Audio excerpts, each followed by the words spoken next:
Hi there, welcome back. If this is your first time here, hi, I'm Kamira, author and creator of imperfectlife.com, where I share my journey navigating life after pet loss. If you found your way here, it probably means you've recently said goodbye to a beloved pet. And before anything else, I just want to say I'm so deeply sorry. I know how heavy that feels. Losing them leaves an emptiness that feels impossible to fill. I want you to know you're not alone in this. In this video, I want to share some gentle reminders, thoughts that may help when the grief feels overwhelming. My hope is that these words can sit with you like a comforting friend. Not to replace the love you lost, but to remind you that love doesn't end when life does. Hope can slowly and gently return. So if you feel like taking a deep breath with me, let's begin. First, I want to remind you, grief has no timeline. There's no right way to mourn, no set number of weeks or months when you're supposed to be better.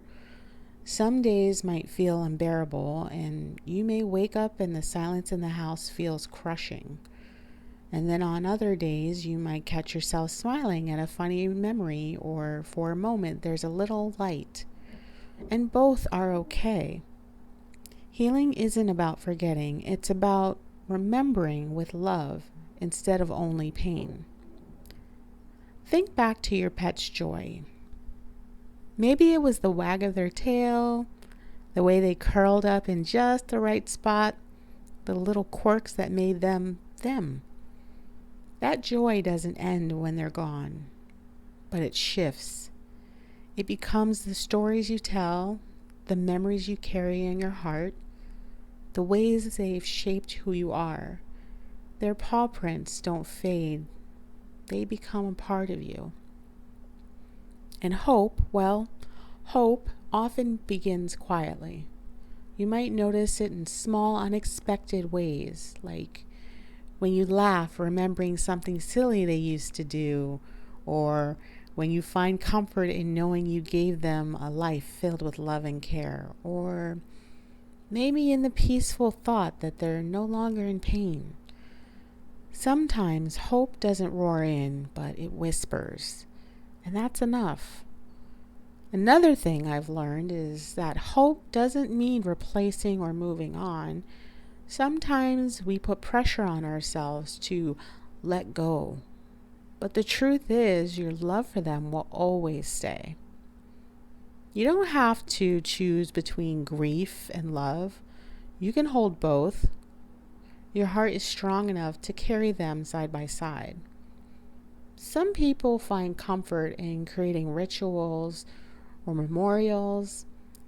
Maybe it's framing a different or a favorite photo, or planting a tree, or keeping a little keepsake in a special place.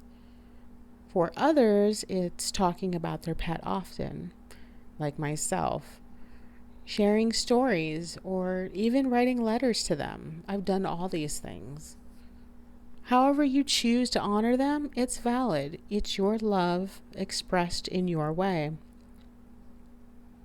And please remember, grief is not a straight path. There might be moments where you feel like you're doing okay, and then something triggers the ache all over again.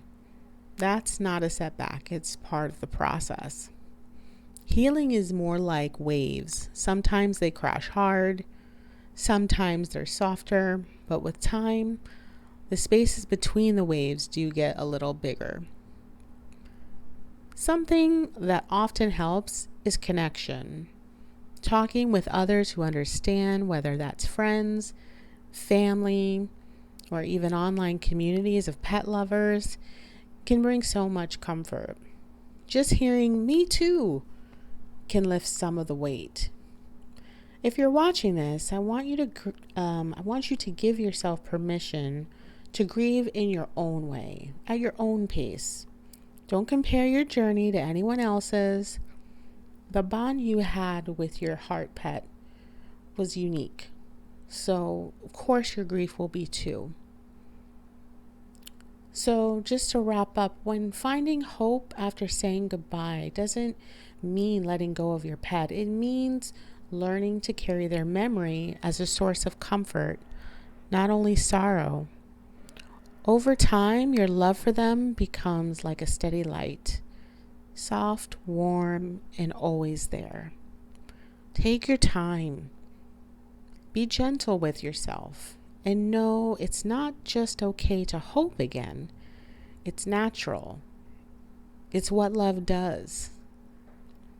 If this video brought you even a little bit of comfort today, I'd be so grateful if you'd hit that subscribe button and subscribe to the channel. That way you'll always have a safe place to return whenever you need reminders that you're not alone in this journey.